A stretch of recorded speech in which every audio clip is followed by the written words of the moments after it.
գտնեմ։ Շատ կարևոր է, որ բացի պայմանավորվող կողմերից լինեն նաև պայմանավորվածության երաշխավոր կամ երաշխավորներ։ Հակառակ դեպքում, օրինակ, տեսեք, մենք անընդհատ ասում ենք խաղաղության պայմանագիր։ Եթե երաշխավորներ միջազգային, ընդ որում այդ երաշխավորները պետք է լինեն կարող ուժեր, չլինեն, շատ տեսականում եւ գործնականում հնարավոր է խաղաղության պայմանագիր ստորագրել եւ դրանից, ասենք, 12 ժամ հետո պատերազմ կարող է սկսվել։ Եվ սա ամենևին էլ չափազանցություն չի։ Ցեն տալիս, որ Հուսամ ձայնը ճանաչեցիք, ես շատ պարզ հարց ունեմ, իրականում, ես ուզում եմ հասկանալ, սա ձեր հարցազրույցներից մեկից էր հատված, ուզում եմ հասկանալ, այս հարցում եք տեսակետ փոխել, ավելի պարզ, ուզում եմ հասկանալ, երբ որ այս հարցազրույցն էիք տալիս, այդ ժամանակ էիք ստում, երբ ասում էիք, որ առանց երաշխավորների խաղաղություն հնարավոր չի, փաստաթուղթը չի երաշխավորում եւ 12 ժամ հետո ընդամենը հնարավոր է պատերազմ, եթե երաշխավոր չկա, թե հիմա, երբ որ նախաստորագրել եք մի փաստաթուղթ առանց երաշխավորների, բայց հայտարարում եք, որ խաղաղությունը կայացած փաստ է, դեռ հայտարարում եք, որ տարիների համար ու քիչ առաջ էլ հայտարարեցիք, որ ոչ միայն Հայաստանում, մի հատ էլ Հայաստանի շուրջ, այն էլ այս աշխարհաքաղաքական պայմաններում։ Հարցին կպատասխանի Հայաստանի Հանրապետության վարչապետը։ Երեք երեկոյան ոդկաստ էի լսում, ձեզ էլ եմ խորհուրդ տալիս ընդհանրապես քննելուց առաջ տարբեր գիտական եւ կրթական թեմաներով ոդկաստներ եմ լսում եւ դա այդ թվում նրա մասին էր, թե չնայած Էյնշտեյնի հարաբերականության տեսությունը շատ ֆունդամենտալ նշանակություն ուներ աշխարհի եւ տիեզերքի ճանաչման համար, բայց ինչպիսի ֆունդամենտալ հարցերում ինքը սխալ դուրս եկավ։ Շատ ֆունդամենտալ հարցերում, որովհետեւ օրինակ Էյնշտեյնի հարաբերականության տեսությունը հիմնվում էր տիեզերքի ստատիկ լինելու տեսության վրա։ Եվ 50 տարի մոտավորապես պահանջվեց, որպեսզի տեսությունը այդ մասով հերկվի։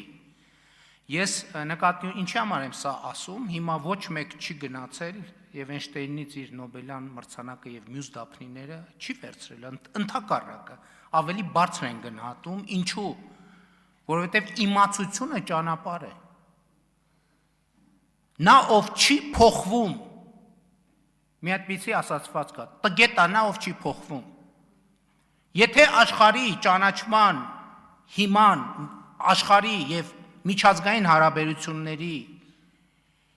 վերաբերյալ մեր պատկերացումները մնային այնպեսին, ինչպիսին են 2018 կամ 19 կամ 20 թվականին, ընդ որում ինստիտուցիոնալ, ոչ թե մեր, այլ ինստիտուցիոնալ Հայաստանի Հանրապետություն։ Այսօր Հայաստանի Հանրապետություն չէր կարող լինել։ Ես էլ եմ ասում, դու սենց որ այս տեմպով գնաք, դուք էսա հասնելու եք 3-րդ դասարանում իմ գրած ոտանավորներին։ Գալու եք, ասելու եք, բա դու 3-րդ դասարանում, հիմա ի ժամանակ էիր դու ստում, թե հիմա։ Ձեր պրոբլեմն այդտեղ է, ես էլ եմ ասում, դուք չեք հասկանում, թե ինչու չեք լինելու մյուս խորհրդարանում։ Դուք չեք հասկանում։ Դուք ամեն օրվա հետ ավելի չեք լինելու մյուս խորհրդարանում։ Հələ այն մի մասը գոնե այդքան խելք ունի, չի մասնակցում։ Հիմի ձեր կեսի չափով, տենց կեսի չափով մի հատ ուրիշ խմբակցություն ալնելու, մեկ էլ ընդեղ բանով։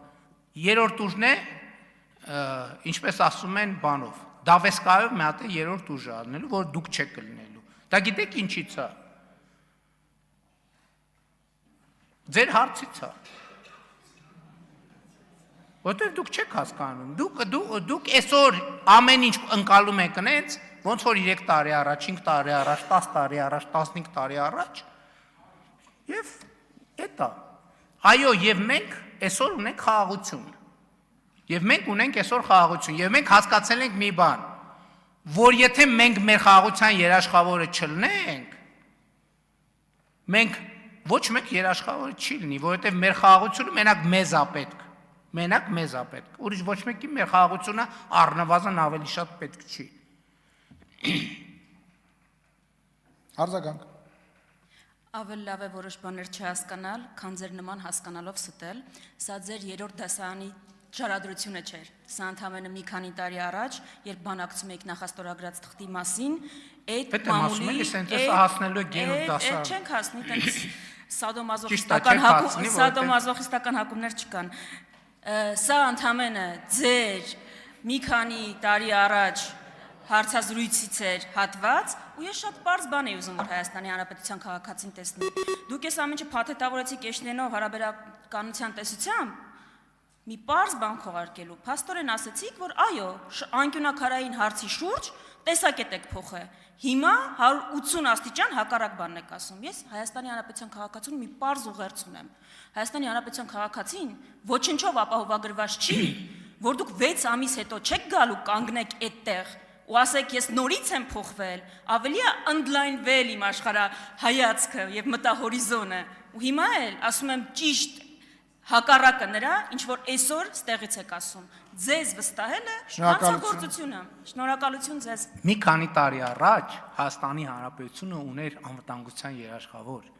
գրած թղթի վրա։ Դուք էլ գալիս եք ասում եք, այ այդ անվտանգության երաշխավորին ոչ թե 4-րդ հոդվածի 3-րդ բառի 4-րդ բառի 5-րդ կետով են դիմել, այլ 6-րդ տողի 8-րդ բառի 7-րդ տողով դրա համար բանը ընդեղի արհեստական բանականություն չի կարող կարդա մենք ինչով ենք դիմել։ Մենք հրաժարվեցինք այդ անվտանգության երաշխավորից եւ դառնանք պետություն։ Որովհետև այդ անվտանգության երաշխավորության ողջ շրջանում մենք չենք եղել պետություն, մեր վրա խաբարել չի եղել, որ մենք պետություն չենք։ Եվ եթե գիտեք ինչ, փոխվող աշխարհում նա ով չի փոխվում, ինքը արժանանալու է դինոզավրի ճակատագրին։ Այո, ես չեմ բացառում, որ այս 6 ամսվա ընթացքում 6 ժամվա ընթացքում կարա իրադրությունը նենց փոխվի, որ շատ գնահատականները վերափոխես։ Եվ այն երկրները, որոնք այդպիսին չեն, իրանք հայտնվում են բաստուրմայի կարգավիճակում, որոնց մանր կտրտում են։ Այո, մենք ինստիտուցիոնը գալիս են կարդում զեկույցը, նենց կարդում է, ոնց որ ինքն է այդ զեկույցը գրել։ Ոնց մի րոպե ոչ մեկի մոտ հարց չի, ամբողջ կառավարությունը 3 ժամ նստած ստեղ 3 ժամն ով այս ընթացքում այս երկրի անվտանգությունը ապահովում։ Բայց երկրի վարչապետը կդգա միտեղ, քանի ժամ արդեն 2 ժամ սենց հարած կնստի, հա։ Բայց ինչ ենք եկել նստել։ Հələ նայեք ամբողջ կառավարությունը նստած աստեղ, արտաքին գործերը, ներքին գործերը, այնտեղ ընդհանրապես շրջակա միջավայրում ինչ է կատարվում այս ընթացքում։